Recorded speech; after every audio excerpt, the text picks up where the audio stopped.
actress Liv Ullmann rose to international fame in the 1960s and 70s, celebrated for her intensely raw and emotional portrayals on film, especially in those of groundbreaking director Ingmar Bergman. Ullmann became his muse, and for a time, he became her partner. She starred in 11 of his films, including Cries and Whispers. Din mun har fått ett litet drag av missnöje och hunger. Förr var den bara mjuk. Din hy är numera blek. Du sminkar dig. How Liv Ullmann arrived at performances like that one is where our recent conversation started. We also talked about her collaborations with Bergman and her passion for helping refugees. Liv Ullmann, it's such a pleasure to have you here. It's a pleasure to see you again. I recently read your book, Changing, and as I always say, I'm so interested in process. And one thing in particular really struck me, where you talk about the love of breaking yourself down into pieces for your craft. How that was, maybe still is, one of the most enjoyable parts of the job for you. Tell me about what that means, what you have to do for a character. I always feel I'm a very natural actor, but I'm using myself, and obviously I go into things within myself that is never part of my daily life, and also hate and anger at people and loss. And maybe I, at the time when I wrote the book, would say I'm breaking myself down to find those pieces within myself. But in a way it's good, because they are all pieces of myself, and if I never use them, maybe they will be there and make havoc in my life. But I've been able to come out with a lot of aggression. I've been able to come out with a lot of sorrow, and the good thing about it is when I have it, I can use it again and again on the stage. In thinking about your films and connecting, it's made me wonder how you looked at those roles that you were doing, and how raw and emotional they were. Scenes from Marriage, how they were showing people themselves, essentially, when they would go to the movie theater and see you in this big screen, and how raw the emotion would be. Du är inte klok. Jag tror inte att du är riktigt klok. Tror du att du kan hålla på och trampa på mig hur mycket som helst? Skulle jag vara något surrogat för din mamma?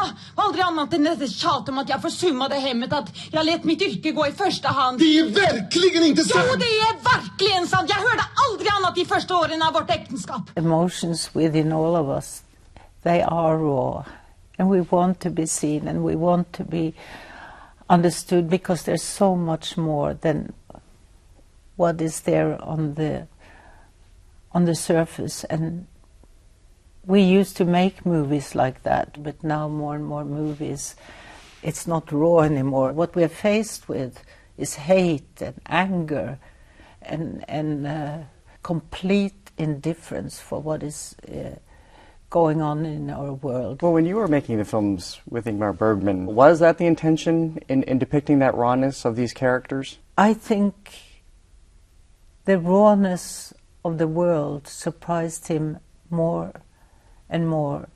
And I think when he decided to retreat from Stockholm, where he lived, and retreat completely to his island and never leave the island again, because that was a place that he knew of, never leave back again, I think he was also becoming an islander, a man who is there and would not let himself be disturbed.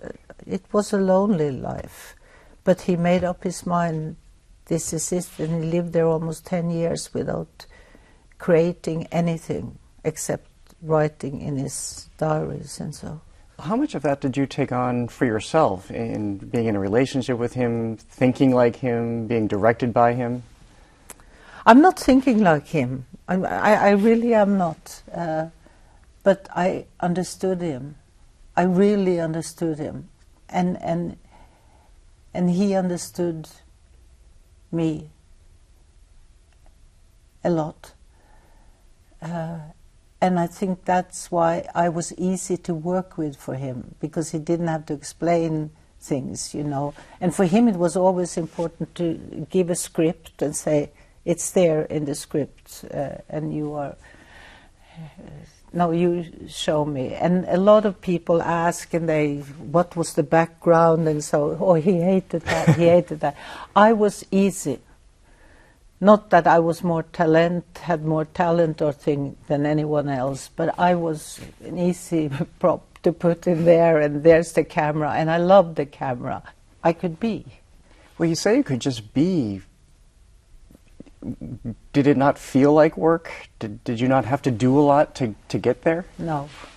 No. It was to have a listener. And that is what my profession is like, and probably very much your profession.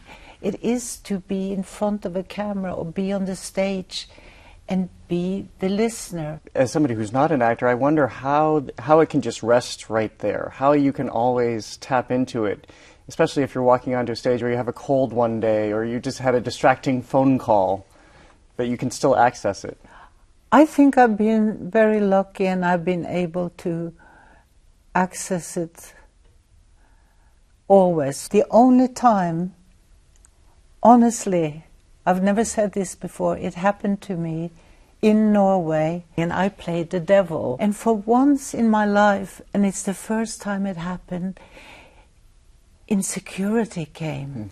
And then somebody told me about the devil and said, God sent him down to earth, because devil used to be the favorite angel of God, and then the devil wasn't good, and the devil was sent to the earth. And I started to feel very sorry about the devil, and I tried to make the devil a very old person who's never seen anymore, and I did all kinds of strange things with this devil, and I had to dance, and I was looking up at God, and I wonder, why did you send me down like this? It was strange, and nobody has told me, but they wouldn't tell you. I wasn't good. You don't think that worked even with that nuance?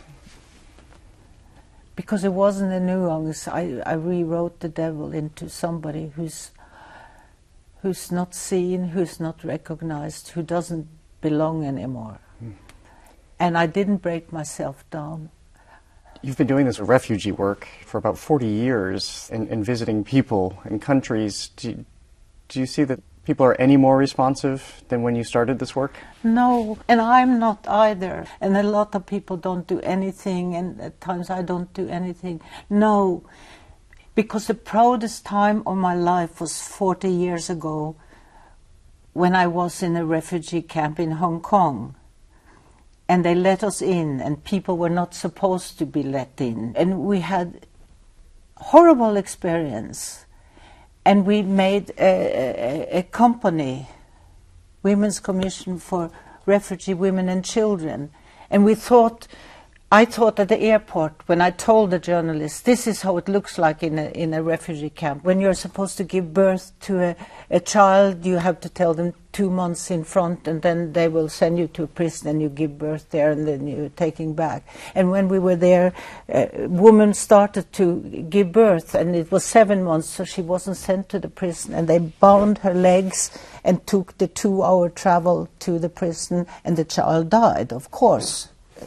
It couldn't come out. And we told all of this at the press conference in Hong Kong, and we were thrown out of the country. And it's the proudest time in my life at that time. But it's happening now. The same things are happening now. Children are living behind fences, and they are drinking toilet water. And their mother and father are gone. They don't even know where they are. It's happening.